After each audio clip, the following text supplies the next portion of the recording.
Hello, ഇന്ന് ഞങ്ങളുടെ third day of ഇറ്റലിയാണ്. ഞങ്ങൾ ഇന്ന് വെറ്റിക്കാൻ സിറ്റി പോകാനാണ് പ്ലാൻ ചെയ്തിരിക്കുന്നത്. ഞങ്ങൾ രാവിലെ തന്നെ എഴുന്നേറ്റു, റെഡിയായി. ഞങ്ങൾക്ക് രാവിലെ 10 o'clock ആയിരുന്നു ചെക്കൗട്ട്. ബട്ട് ഞങ്ങളുടെ വെറ്റിക്കാൻ സിറ്റി ടൂർ ബുക്ക് ചെയ്തിരിക്കുന്നത് 8 o'clock ആയിരുന്നു. അപ്പോൾ ഞങ്ങൾ രാവിലെ 6 o'clock 7 o'clock തന്നെ റെഡിയായി. അപ്പോൾ ഞങ്ങൾ 10 o'clock എത്തത്തില്ലാത്തത് കൊണ്ട് രാവിലെ തന്നെ ബാഗ് പാക്ക് ചെയ്ത് റൂമിൽ വെച്ചിട്ട് അവരെടുത്തോളാം എന്ന് പറഞ്ഞു, റൂം തുറന്നിട്ട്. അപ്പോൾ പിന്നെ ഉച്ചയ്ക്ക് വന്ന് കളക്ട് ചെയ്താൽ മതി എന്ന് പറഞ്ഞു. പിന്നെ ഞങ്ങൾ രാവിലെ തന്നെ ഇറങ്ങി. ഇട്ടിരിക്കുന്ന ഡ്രസ്സ് വന്നിട്ട് ഞങ്ങളുടെ ഫ്രണ്ട്സ് ബർത്ത്ഡേക്ക് മേടിച്ച് തന്നെ ബ്ലൂ കളർ, ഞാനും സിസ്റ്ററും ഇട്ടിരിക്കുന്ന ഈ ഡ്രസ്സ് ഭയങ്കര ഇഷ്ടപ്പെട്ടു. ഞങ്ങൾ 4 പേരും നല്ല അടിപൊളിയായിട്ട് ഡ്രസ്സൊക്കെ ഇട്ടിട്ടാണ് ഇറങ്ങിയത്. കുറച്ച് എന്താ പറയുമല്ലോ, നല്ലതായിരിക്കണമല്ലോ, പള്ളിയിലൊക്കെ പോവല്ലേ. പിന്നെ രാവിലെ അതിന് മുന്നേ ഞങ്ങൾ അടുത്താണ് ഞങ്ങളുടെ അവിടെ ട്രെവി ഫൗണ്ടെയിൻ. അപ്പോൾ ട്രെവി ഫൗണ്ടെയിനിൽ രാവിലെ തന്നെ പോയാൽ നല്ല തിരക്കൊന്നും കാണത്തില്ല എന്നൊക്കെ വിചാരിച്ചിട്ട് രാവിലെ ഇറങ്ങണമെന്ന് വിചാരിച്ചു. പക്ഷേ ഞങ്ങൾ റെഡിയായി ഒക്കെ കഴിഞ്ഞിറങ്ങിയപ്പോഴേക്കും ലേറ്റായി. പിന്നെ അവിടെ നിന്ന് നടക്കാനുള്ള ദൂരമേ ഉണ്ടായിരുന്നുള്ളൂ, ലൈക്ക് 7 minutes or 10 minutes വാക്ക്. അപ്പോൾ പിന്നെ ഞങ്ങൾ രാവിലെ ഇറ്റലിയുടെ റോഡ്സിൽ കൂടെ, റോമിൻ്റെ റോഡ്സിൽ കൂടെ നടക്കുമായിരുന്നു. നല്ല ഭംഗിയുണ്ടായിരുന്നു. രാവിലെ കുറച്ച് ആൾക്കാരൊക്കെ ഉണ്ടായിരുന്നു. ടൂറിസ്റ്റ് ഏരിയ ആയതുകൊണ്ട് തന്നെ ടൂറിസ്റ്റ് ആയിരുന്നു ഒത്തിരി. പിന്നെ ഞങ്ങൾ എത്തി ട്രെവി ഫൗണ്ടെയിൻ്റെ അടുത്ത്. Load of people, like full. അല്ലെങ്കിൽ ഏറ്റവും ഭംഗി എന്തായിരുന്നു എന്ന് പറയുന്നത്, നല്ല ക്യൂട്ടായിരുന്നു. ഇഷ്ടംപോലെ ഗേൾസ് ഡ്രസ്സപ്പൊക്കെ ചെയ്ത് വന്നിട്ട് അവിടെ വന്നിട്ട് ഇരിപ്പുണ്ടായിരുന്നു. പക്ഷെ അതിലും നല്ലതായിരുന്നു അവരുടെ കൂടെ വന്ന പാർട്ട്നേഴ്സ്, ബോയ് ഫ്രണ്ട്, ഹസ്ബൻഡ്സ് ഒക്കെ. അവർക്ക് അവരുടെ നല്ല നല്ല ഫോട്ടോസൊക്കെ എടുത്ത് കൊടുക്കുന്നുണ്ടായിരുന്നു, which was nice to see. Trevi fountain വന്നിട്ട് ഒരു കുഞ്ഞു സ്പേസാണ്. അവിടെ അങ്ങനെ വലിയ സ്ഥലമില്ല നിൽക്കാനൊക്കെ. പക്ഷേ നല്ലതായിരുന്നു അവിടെ. ഞങ്ങൾ കുറച്ച് നേരം ഫോട്ടോസൊക്കെ എടുത്തു.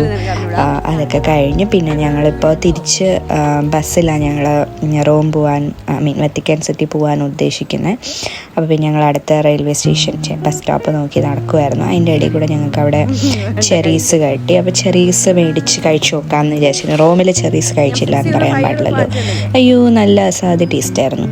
എന്നിട്ട് അതൊക്കെ കഴിഞ്ഞ് ഞങ്ങൾ തിരിച്ച് ബസ് സ്റ്റോപ്പിലോട്ട് പോകാനാണ് നടക്കുന്നത്. രാവിലെ തന്നെ ആൾക്കാരൊക്കെ റണ്ണിങ്, വർക്കൗട്ടൊക്കെ ചെയ്യുന്ന കാണാനും. പിന്നെ ഞങ്ങൾക്ക് ബസ് കിട്ടി. കുറച്ച് നേരം വെയിറ്റ് ചെയ്തിട്ടാണ് ബസ് കിട്ടിയത്. ഈ ബസ്സിലൊക്കെ ഇങ്ങനെ പോകുമ്പോൾ നമ്മളും അവിടുത്തെ ആൾക്കാരായെന്നൊക്കെ ഉള്ളത് നമുക്ക് തോന്നും. പക്ഷേ നൈസായിരുന്നു ആക്ച്വലി. ഞങ്ങളവിടെ എത്തി. കുറച്ച് നടക്കാനുണ്ട്. അത് ചെന്നെത്തിയപ്പോഴേക്കും വലിയ ക്യൂ കാണാമായിരുന്നു. അപ്പോൾ ഞങ്ങൾ വിചാരിച്ചു ഞങ്ങളും ഇനി അവിടെയൊക്കെ കയറി പോകണം എന്ന്. ബട്ട് അങ്ങനെയല്ലായിരുന്നു. ഞങ്ങൾ ബുക്ക് ചെയ്തിട്ടുണ്ടായിരുന്നുകൊണ്ട് ഞങ്ങൾക്ക് സ്കിപ്പ് ദ ക്യൂ ടിക്കറ്റ്സ് ആയിരുന്നു. പിന്നെ ഞങ്ങളവിടെ അടുത്തുള്ള റെസ്റ്റോറൻറ്റിൽ കയറി ഫുഡ് കഴിച്ചു. ഞാൻ വന്നിട്ട് എഗ് ക്രോസാൻറ്റ് സംതിങ് ആണ് മേടിച്ചത്, എനിക്ക് ഓർമ്മയില്ല. പക്ഷേ ഡിഷ് വന്നിട്ട് ഭയങ്കര ടേസ്റ്റി ആയിരുന്നു. അതായത് ക്രോസാൻ്റെ ഇടയിൽ എഗ് ഓംലെറ്റും പിന്നെ ബേക്കണും പിന്നെ കോൾഡ് കോഫീസിലേക്ക് രാവിലെ തന്നെ കോൾഡ് കോഫി കുടിക്കുന്നതല്ല. അവിടെ ഭയങ്കര ചൂടായിരുന്നു, രാവിലെ മുതലേ ചൂടാണ്. അപ്പോൾ പിന്നെ നല്ലൊരു കോമ്പിനേഷനായിരുന്നു. ഓരോരുത്തർ ഓരോ ഫുഡാണ് മേടിച്ചത്. സിസ്റ്റർ വന്നിട്ട് ജസ്റ്റ് ക്രോസാനാണ് മേടിച്ചത്. ഫസ്റ്റ് ടൈമായിരുന്നു, ഞങ്ങളുടെ ഗൈഡഡ് ടൂറായിരുന്നു. അപ്പോൾ ഞങ്ങൾക്ക് ഈ ഫസ്റ്റ് ടൈം ഇയർഫോൺസും അതൊക്കെ കിട്ടി. പിന്നെ ഞങ്ങൾ ഗൈഡിൻ്റെ പുറകെ നടക്കുമായിരുന്നു, എങ്ങോട്ടാ നെക്സ്റ്റ്. അയാളിങ്ങനെ ഓരോ കഥകളിങ്ങനെ പറഞ്ഞുകൊണ്ടിരിക്കുകയായിരുന്നു. എങ്ങനെയാണ് വെറ്റിക്കാൻ സിറ്റി ഫോം ആയത്, വെറ്റിക്കാൻ സിറ്റിയിൽ ആൾക്കാർ എങ്ങനെയാണ് താമസിക്കുന്നത്. അവിടെ നോർമലി റെസിഡൻസ് വളരെ കുറവാണ്, പക്ഷേ വെറ്റിക്കാൻ സിറ്റി പാസ്പോർട്ടൊക്കെ ഉണ്ടാകുന്ന ആൾക്കാരുണ്ട് എന്നൊക്കെ. പിന്നെ ഫുൾ തിരക്കായിരുന്നു അവിടെ. രാവിലെ എത്ര ഏർലി ആയിട്ട് പോയിരുന്നാലും ലൈക്ക് ഫുൾ ജനസാഗരമായിരുന്നു. കാരണം ഒരു പിൽഗ്രിമേജ് സംഭവമാണല്ലോ അവിടെ. പിന്നെ ഞങ്ങൾ ഫസ്റ്റ് പോയത് വെറ്റിക്കാൻ മ്യൂസിയം ആയിരുന്നു. അപ്പോൾ ആദ്യം ഞങ്ങൾ അകത്ത് കയറി. പിന്നെ അവിടെ എന്തോ സെക്യൂരിറ്റി ചെക്കൊക്കെ ഉണ്ടായിരുന്നു. അപ്പോൾ ഞങ്ങൾ അതൊക്കെ വെയിറ്റ് ചെയ്ത് അതൊക്കെ കഴിഞ്ഞിട്ടാണ് അകത്ത് കയറിയത്. പിന്നെ നെക്സ്റ്റ് ഞങ്ങൾ കയറിയപ്പോൾ പിന്നെ ഒരു എവിടെയാണ് പോകുന്നത് എന്നൊക്കെ ഗൈഡ് പറയുന്നുണ്ടായിരുന്നു. പിന്നെ ഞങ്ങൾ ഇറങ്ങി ഓരോരോ മോണുമെൻറ്റ്സ്, സ്മോൾ സ്റ്റാച്യൂസ്, പിന്നെ അവിടെ എങ്ങനെയാണ് അതൊക്കെ ബിൽഡ് ചെയ്തിരിക്കുന്നത് എന്നൊക്കെ ഇങ്ങനെ ഗൈഡ് പറയുന്നുണ്ടായിരുന്നു. ലൈക്ക് ഒത്തിരി ഗൈഡഡ് ടൂർ ഗ്രൂപ്പ്സ് അവിടെ ഉണ്ടായിരുന്നു. പിന്നെ അവിടെ ഇപ്പോൾ കണ്ട ഒരു ചേർച്ചില്ലേ, അത് വന്നിട്ടാണ് അവിടുത്തെ ടോളസ്റ്റ് ചേർച്ച് ഇറ്റ് സീംസ്. അതായത് ആ ചേർച്ചിനെക്കാളും ടോളായിട്ട് അവിടെ ഇനി ഒന്നും ബിൽഡ് ചെയ്യാൻ പാടില്ല എന്നാണ്.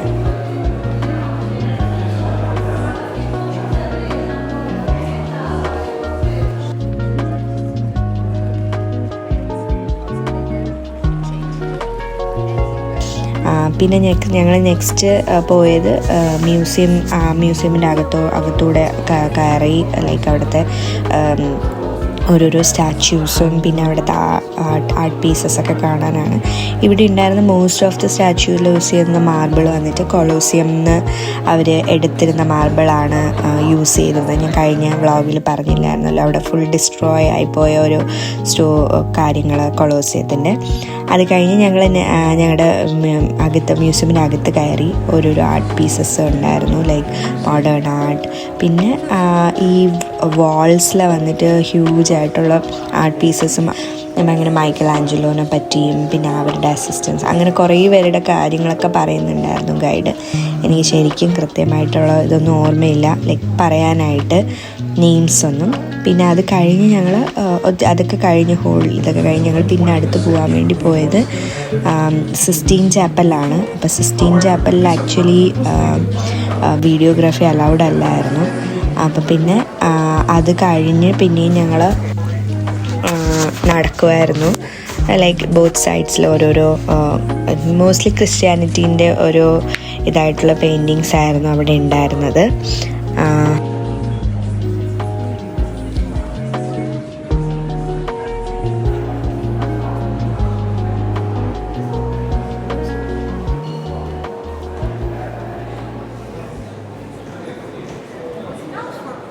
ഇവിടെ ഇപ്പോൾ കാണുന്ന പോലെ ഒത്തിരി അനിമൽസിൻ്റെയൊക്കെ സ്റ്റാച്യൂസ് അവിടെ ഉണ്ടായിരുന്നു. ആസ് മെൻഷൻ ബിഫോർ, ഈ മാർബിൾസൊക്കെ യൂസ് ചെയ്തിരിക്കുന്നത് different parts of the world എന്നാണെങ്കിൽ മോസ്റ്റ്ലി കൊളോസിയത്തിലെ മാർബിൾസാണ് അവരവിടെ യൂസ് ചെയ്തിരിക്കുന്നത്. പിന്നെ ടൈൽസ്, റൂഫ്സ്, ഇതൊക്കെ വന്നിട്ട് അവിടുത്തെ ഓരോരോ ആർക്കിടെക്ചറൽ എന്താ പറയുക മാസ്റ്റർ പീസസ് ആണ് അവിടെ അവർ എക്സിബിറ്റ് ചെയ്തിരിക്കുന്നത്. അപ്പോൾ ഓരോ ഡിഫറെൻറ്റ് പാർട്സ് ഓഫ് ദ വേൾഡിൽ നിന്ന് ഉള്ള ടൈൽസൊക്കെ അവിടെ ഉണ്ടായിരുന്നു, ലൈക്ക് ഫ്രം ടർക്കി, പിന്നെ വന്നിട്ട് ഗ്രീസ്, അങ്ങനെ ഓരോരോ കളേഴ്സ്, അവിടെയുള്ള ഓരോ കളർ സ്റ്റോൺസും ഡിഫറെൻറ്റ് പ്ലേസസ് എന്നാണ് അവർ കൊണ്ടുവന്നിരിക്കുന്നത് എന്നുള്ളതൊക്കെ. പിന്നെ ഇതൊക്കെ കണ്ട് നമ്മളിതൊക്കെ കേട്ടിട്ട് ഇങ്ങനെ നടക്കുമായിരുന്നു. നല്ല രസമുണ്ടായിരുന്നു ആക്ച്വലി.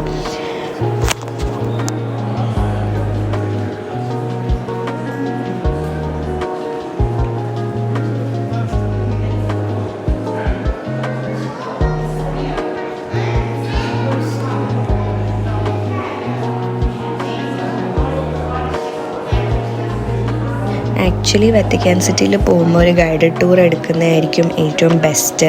അപ്പോൾ ഞങ്ങൾക്ക് കിട്ടിയ ഗൈഡഡ് ടൂർ വന്നിട്ട് വത്തിക്കാൻ മ്യൂസിയം, സിസ്റ്റീൻ ചാപ്പൽ, പിന്നെ ചേർച്ചും ഇൻക്ലൂഡഡ് ആയിരുന്നു. 2 hours ഗൈഡഡ് ടൂർ ആയിരുന്നു.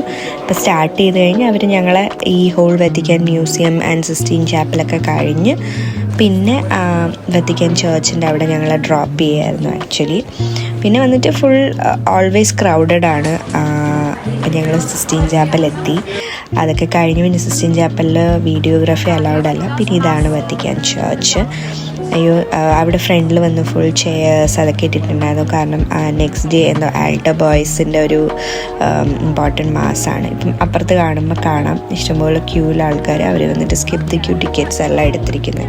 ഞങ്ങളെടുത്തിരുന്ന സ്കിപ്പ് ദി ക്യൂ ആയതുകൊണ്ട് അവിടെ ഒന്നും നിൽക്കേണ്ട ആവശ്യം വന്നില്ല. ഇവിടെയൊക്കെ വന്നിട്ട് അസാധ്യ ചൂടായിരുന്നു. പിന്നെ ഇതായിരുന്നു ചേർച്ചിൻ്റെ അകത്ത്. ചേർച്ച് വന്നിട്ട് ഒരു ഹ്യൂജ് ചേർച്ചായിരുന്നു. അപ്പോൾ ഇതായിരുന്നു ആൾട്ടർ. അവിടെ ഒരു കുഞ്ഞു ക്രോസും നല്ല ബ്യൂട്ടിഫുൾ ആയിരുന്നു കാണാനായിട്ട്. പിന്നെ ഞങ്ങൾ കുറച്ചവിടെ നിന്നു. പിന്നെ ഇടയ്ക്കൊരു മാസ് നടക്കുന്നുണ്ടായിരുന്നു അവിടെ. Not in the actual altar, അവിടെ സൈഡിലൊരു ചാപ്പൽ പോലെ ഇൻസൈഡ് ദ ചേർച്ച്. പിന്നെ കുറേ കഴിഞ്ഞ് ഞങ്ങൾ അവിടെ നിന്ന് കുറേ സ്പെൻഡ് ചെയ്തു. പിന്നെ ഞങ്ങൾ അവിടെ നിന്ന് ഇറങ്ങി. ഇത് വന്നിട്ട് സ്വിസ് ഗാർഡ്സ് ആണ്. ലൈക്ക് അറൗണ്ട് കുറച്ച് സ്വിസ് ഗാർഡ് ഇപ്പം ഉള്ളൂ എന്നൊക്കെ ഉള്ളൊരു സ്റ്റോറീസ് അവിടെ പറയുന്നുണ്ടായിരുന്നു. പിന്നെ ഞങ്ങൾ അവിടെ നിന്ന് ഇറങ്ങി. ഞങ്ങൾക്ക് പിന്നെ തിരിച്ച് ഹോട്ടലിലെത്തണമായിരുന്നു. കുറേ നടന്ന് ബസ് കയറി ഹോട്ടലിലെത്തി. പിന്നെ ഞങ്ങൾ അവിടെ നിന്ന് ബാഗൊക്കെ എടുത്തു. ഞങ്ങൾ അടുത്തിനി പോകുന്നത് വെനിസിലോട്ടാണ്. അപ്പോൾ വെനിസിൽ ഞങ്ങൾ പോകാനായിട്ട് സ്റ്റേഷനിൽ നിന്ന് ട്രെയിൻ ഉണ്ട്. ഞങ്ങൾ ഓൾറെഡി ഇൻ്റർ സിറ്റി ട്രെയിൻ ബുക്ക് ചെയ്തിട്ടുണ്ടായിരുന്നു. പിന്നെ ഞങ്ങൾക്ക് 2 o'clock ആയിരുന്നു ട്രെയിൻ. 12 o'clock 12:30 ആയപ്പോഴെത്തി. ഞങ്ങൾ പിന്നെ ഒത്തിരി നേരം അവിടെ വെയിറ്റ് ചെയ്യേണ്ടി വന്നു. But still it was fine. പക്ഷേ ഞങ്ങൾ വിചാരിച്ചെത്തിയ ടെർമിനലിലായിരുന്നില്ല ഞങ്ങളുടെ ട്രെയിൻ വന്നത്. ഞങ്ങൾ പെട്ടെന്നായിരുന്നു അത് ശ്രദ്ധിച്ചത്. കാരണം ട്രെയിൻ അപ്പുറത്തെ സ്റ്റേഷനിൽ വന്ന് പിന്നെ ഞങ്ങൾ ഓടുകയായിരുന്നു. പിന്നെ സ്റ്റേഷനിൽ ട്രെയിൻ കയറി 4 hours ജേർണി ഉണ്ടായിരുന്നു ഞങ്ങൾക്ക് അവിടെ നിന്ന് വെനിസിലോട്ട്. പിന്നെ നല്ല ട്രെയിൻ വന്നിട്ട് ട്രെയിൻസൊക്കെ നല്ല ഭംഗിയാണ് ആക്ച്വലി. അവിടെ ഭയങ്കര കംഫർട്ടബിളാണ് ട്രെയിൻസ്. അപ്പം ഞങ്ങൾ പിന്നെ അതിൻ്റെ അകത്ത് കയറി കുറേ ഇരുന്നു. ലൈക്ക് നല്ല ഞങ്ങൾക്ക് 4 പേർക്ക് 4 സീറ്റാണ് ബുക്ക് ചെയ്തത്. ബട്ട് അപ്പുറത്ത് ആൾക്കാരില്ലാത്തതുകൊണ്ട് 2 പേര് അപ്പുറത്തും 2 പേര് ഇപ്പുറത്തും അങ്ങനെയായിരുന്നു. കാരണം നമുക്ക് വിൻഡോ സീറ്റ് കിട്ടുമല്ലോ. പിന്നെ ഞങ്ങൾ കുറേ ആയപ്പോഴത്തേക്ക് നല്ല വിശപ്പായിരുന്നു. അവിടെ നിന്ന് ഒരു 3-4 ബോഗീസ് വന്നിട്ട് ഫുഡ് മേടിച്ചിട്ട് പോയി. അങ്ങനെ ഫുഡ് വലുതായിട്ടൊന്നും ഇല്ലായിരുന്നു. പിന്നെ അങ്ങനെ ഞങ്ങൾ വെനിസ് എത്തി. അടുത്ത നെക്സ്റ്റ് വ്ളോഗിൽ കാണാം. Bye guys, see U.